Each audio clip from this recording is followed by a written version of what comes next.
Donc, comme j'étais en train de dire, on ne peut pas prier le Saint-Esprit et on ne peut pas adorer le Saint-Esprit. Non pas parce qu'il n'est pas Dieu, mais simplement parce qu'il n'a pas le ministère de médiateur. C'est ça qui est important. Parce que Dieu se manifeste, comme nous savons, dans le Père, le Fils et le Saint-Esprit, et chacun a son rôle. Voilà. Donc on ne peut pas mélanger les rôles. C'est pas parce que il n'a pas il n'est pas au même niveau, mais c'est parce qu'on ne mélange pas les rôles. Donc seul Jésus est le médiateur, hein, comme nous dit Timothée.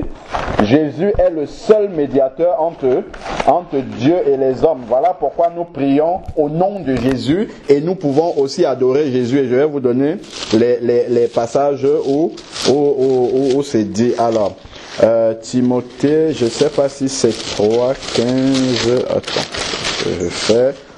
Cherchons dans 1 Timothée. Alors, là où il est dit que Jésus est le seul médiateur. Attends, ça c'est 2 Timothée, autant pour moi.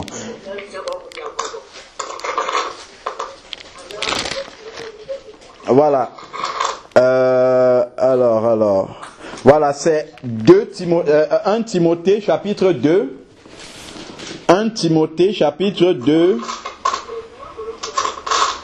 verset 5. Car il y a un seul Dieu et il y a aussi un médiateur entre Dieu et les hommes. Le Christ, homme. C'est le seul médiateur entre Dieu et les hommes. Donc nous ne pouvons pas prier au nom du Saint-Esprit. Hein? Nous prions au nom de Jésus. De la même manière, nous ne pouvons pas prier le Saint-Esprit. Saint-Esprit fait ceci. Non, ça c'est pas une prière selon la parole de Dieu. Déjà, pourquoi? Parce que Éphésiens 2:20 dit que nous sommes fondés sur le fondement des apôtres et des prophètes, Jésus-Christ étant la pierre angulaire. Quand vous voyez Jésus prier, il prie le Père. Donc nous pouvons faire comme Jésus. Nous pouvons prier le Père. Lorsqu'on voit les apôtres prier, ils prient au nom de Jésus. Donc nous pouvons prier au nom de Jésus. Mais Jésus n'a jamais prié le Saint-Esprit. Les apôtres n'ont jamais prié le Saint-Esprit. Ça n'existe pas dans la Bible à cause justement du fait que le Saint-Esprit n'a pas le rôle de médiateur. Donc ça, il faut bien qu'on le sache. Et en même temps, on ne peut pas adorer le Saint-Esprit. C'est pas parce que le Saint-Esprit est Dieu qu'on doit l'adorer. Les apôtres ne l'ont pas fait. Jésus même n'a jamais fait cela. Donc je ne vois pas pourquoi est-ce que nous devons le faire. Allons maintenant dans Jean, comme je disais. Alors, Jean, je crois c'est chapitre 16, voilà. Jean 16.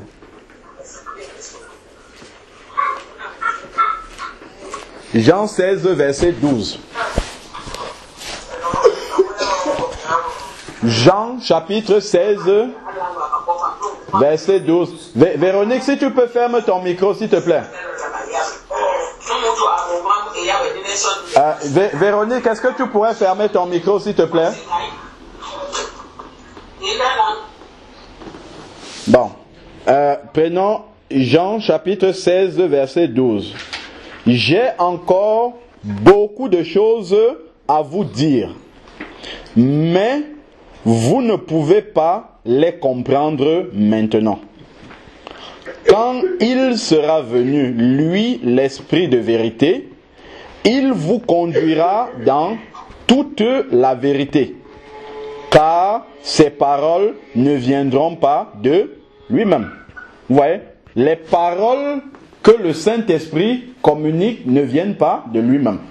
Nous savons que, on a déjà expliqué ça, c'est-à-dire que le Saint-Esprit, il est bien sûr Dieu, mais ses paroles ne viennent pas de lui-même. C'est-à-dire que dans cette fonction-là, Dieu n'a pas le ministère de donner des paroles de lui-même. Donc il faut bien comprendre comment est-ce que ça fonctionne, le Père, le Fils et le Saint-Esprit. Alors, quand il sera venu, voilà, ces paroles ne viendront pas de lui-même, mais il parlera de tout ce qu'il aura entendu. Donc c'est le Père qui va communiquer les paroles au Saint-Esprit et le Saint-Esprit va les donner. Ou Jésus va communiquer les paroles au Saint-Esprit. D'ailleurs, il le dit même dans le verset après là. Alors, il parlera de tout ce qu'il aura entendu et il annoncera les choses à venir. Voici donc pourquoi on ne peut pas adorer le Saint-Esprit, c'est le verset 14. Lui me glorifiera parce qu'il prendra de ce qui est à moi et vous l'annoncera. C'est-à-dire que le Saint-Esprit ne vient pas pour recevoir la gloire lui-même, mais il vient pour nous révéler la gloire de Jésus. Donc le Saint-Esprit vient pour inspirer les chants dans notre bouche afin que nous glorifions Jésus et le Père. Amen. Donc nous voyons bien, les Israélites ont marché. Dieu s'est révélé aux Israélites en tant que Père. Ensuite, Jésus s'est manifesté il y a 2000 ans aux apôtres en son temps, en tant que Fils. Maintenant, il est retourné et il se manifeste à nous en tant que Saint-Esprit.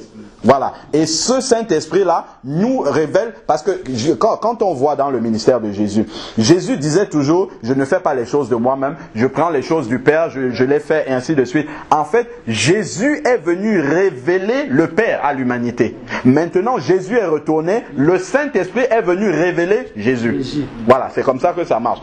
Donc, le Saint-Esprit ne vient pas pour que les yeux soient tournés sur lui, mais pour nous révéler Jésus afin que nos yeux se tournent davantage sur Jésus. Voilà. Donc, et ça, on mélange souvent les pinceaux. On prie le Saint-Esprit. Non. Il faut vraiment respecter la manière dont les apôtres, si les apôtres ne l'ont pas fait, on ne doit pas le faire non plus. Alors, verset 15. Tout ce que le Père a est à moi. C'est pourquoi j'ai dit qu'il prendra de ce qui est à moi et vous l'annoncera. Amen. C'est d'ailleurs pour cela, dans ce passage clé-là, et parce que ça a une implication, hein, ça a une implication, je peux dire même, qui amène des chrétiens dans la dérive. C'est que des fois, on voit des manifestations au milieu des enfants de Dieu, et on dit, oui, c'est le Saint-Esprit qui est en train d'agir. D'accord? C'est le Saint-Esprit qui est en train d'agir. Mais le Saint-Esprit ne peut pas agir tout seul, de lui-même. Pourquoi? Parce qu'il prend de ce qui est à Jésus. Ce qui est à Jésus, c'est quoi? La parole. Donc voilà pourquoi le Saint-Esprit, c'est écrit, il ne parlera pas de lui-même. Donc le Saint-Esprit ne peut pas agir par son propre, de son propre gré, de la manière dont il veut. Il prend de ce qui est à Jésus, donc il prend ce qui est dans la parole et il agit en fonction de ce qui est dans la parole. Donc c'est pour ça que si une manifestation que nous voyons contredit la parole de Dieu, ça ne peut absolument pas venir du Seigneur. Parce que le Saint-Esprit, déjà, c'est lui qui a inspiré cette parole-là aux hommes qui l'ont écrit. Et de deux, il a inspiré quoi? La parole de Jésus, la parole de Dieu. C'est ça qu'il a inspiré aux hommes. Donc voilà pourquoi le Saint-Esprit ne peut pas agir comme ça de façon indépendante de la parole. Non, il va toujours agir conformément à la parole de Dieu. Parce que c'est lui qui a inspiré cette parole-là. Parce qu'il ne parlera pas de lui-même. Donc il n'a pas un ministère qui est complètement indépendant du Père et du Fils. Non, son ministère est en fait, il est la main armée en fait du Père et du Fils. C'est lui qui vient agir justement puissamment pour le Père et le Fils. Et quand on dit il ne parlera pas de lui-même, ça veut dire que en fait, il ne vient pas avec une volonté propre différente de celle qui est dans la parole de Dieu. Donc c'est pour cela que on doit faire très attention. Donc quand tu pries le Saint-Esprit, c'est comme si le Saint-Esprit a la capacité de te répondre indépendamment de Jésus et du Père. Ce qui n'est pas vrai.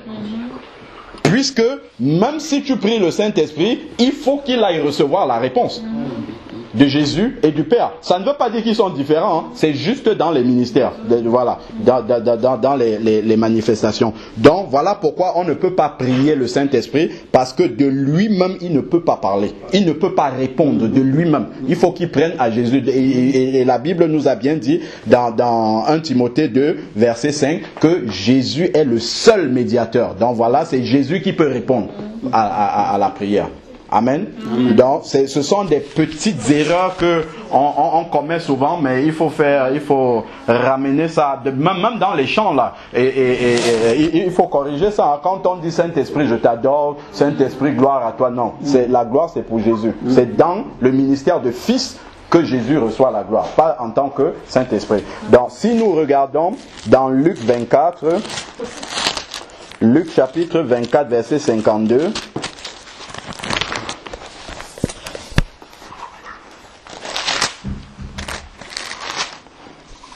Luc 24, verset 50. Je peux prendre à partir du verset 50.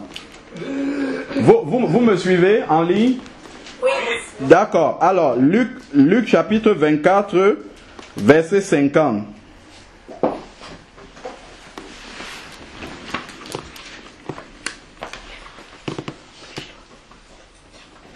Il les emmena jusqu'à Béthanie, puis il leva les mains et les bénit. C'est Jésus.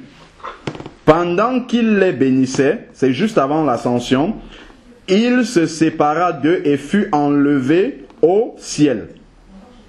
Qu'est-ce qui va se passer? Pour eux, après l'avoir adoré,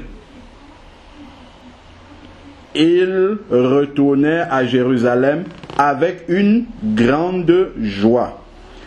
Et il était continuellement dans le temple et bénissait Dieu. Donc, les apôtres qui avaient la révélation finalement de qui est Jésus l'ont adoré, mais ils n'ont jamais adoré le Saint-Esprit, en fait. Malgré tout, ils n'ont jamais adoré le Saint-Esprit. Dans ça, il faut bien qu'on comprenne. Même quand le Saint-Esprit est manifesté au milieu des enfants de Dieu, on parle de Dieu, on ne parle pas du Saint-Esprit. Ça, on peut le voir chez Corneille.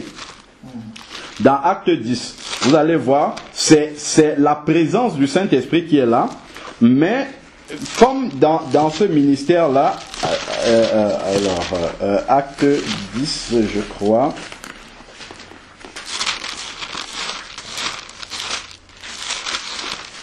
Acte chapitre 10.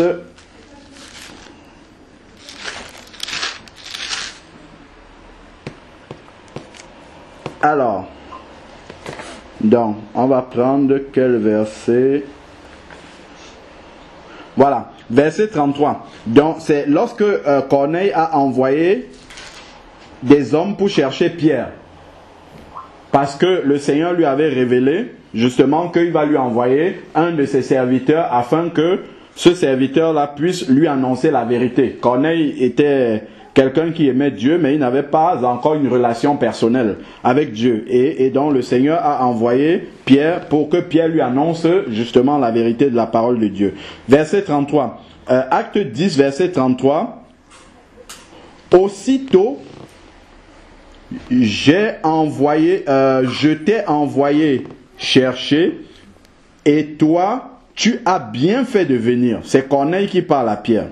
Maintenant donc, nous sommes tous ici devant Dieu pour entendre tout ce qui t'a été ordonné par le Seigneur.